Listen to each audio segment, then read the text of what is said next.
58 സങ്കീർത്തനം 1 മുതലുള്ള വാക്യങ്ങൾ. എന്റെ രക്ഷയുടെ ദൈവമായ യഹോവേ, ഞാൻ രാവും പകലും തിരുസന്നിധിയിൽ നിലവിളിക്കുന്നു. എന്റെ പ്രാർത്ഥന നിന്റെ മുമ്പിൽ വരുമാറാകട്ടെ. എന്റെ നിലവിളിക്ക് ചെവി ചായ്ക്കണമേ. എന്റെ പ്രാണൻ കഷ്ടത കൊണ്ട് നിറഞ്ഞിരിക്കുന്നു. എന്റെ ജീവൻ പാതാളത്തോട് സമീപിക്കുന്നു.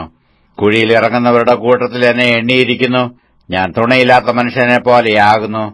ശവക്കുഴിയിൽ കിടക്കുന്ന ഹതന്മാരെ പോലെ എന്നെ മരിച്ചവരുടെ കൂട്ടത്തിൽ ഉപേക്ഷിച്ചിരിക്കുന്നു. അവരെ നീ പിന്നെ ഓർക്കുന്നില്ല. അവർ നിന്റെ കൈയിൽ നിന്നു അറ്റുപോയിരിക്കുന്നു. നീ എന്നെ ഏറ്റവും താണകുഴിയിലും ഇരുട്ടിലും ആഴങ്ങളിലും ഇട്ടിരിക്കുന്നു. നിന്റെ ക്രോധം എന്റെ മേൽ ഭാരമായിരിക്കുന്നു. നിന്റെ എല്ലാ തിരകളും കൊണ്ട് നീ എന്നെ വലച്ചിരിക്കുന്നു. എന്റെ പരിചയക്കാരെ നീ എന്നോട് അകറ്റി എന്നെ അവർക്ക് വെറുപ്പാക്കിയിരിക്കുന്നു. പുറത്തിറങ്ങുവാൻ കഴിയാതവണ്ണം എന്നെ അടച്ചിരിക്കുന്നു. എന്റെ കണ്ണ് കഷ്ടഹേതുവായി ക്ഷയിച്ചു പോകുന്നു.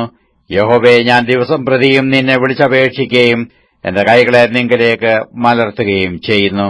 നീ മരിച്ചവർക്ക് അത്ഭുതങ്ങൾ കാണിച്ചു കൊടുക്കുമോ? മൃതന്മാർ എഴുന്നേറ്റ് നിന്നെ സ്തുതിക്കുമോ? ശവക്കുഴിയിൽ നിന്റെ ദയയെയും വിനാശത്തിൽ നിന്റെ വിശ്വസ്തതയെയും വർണ്ണിക്കുമോ?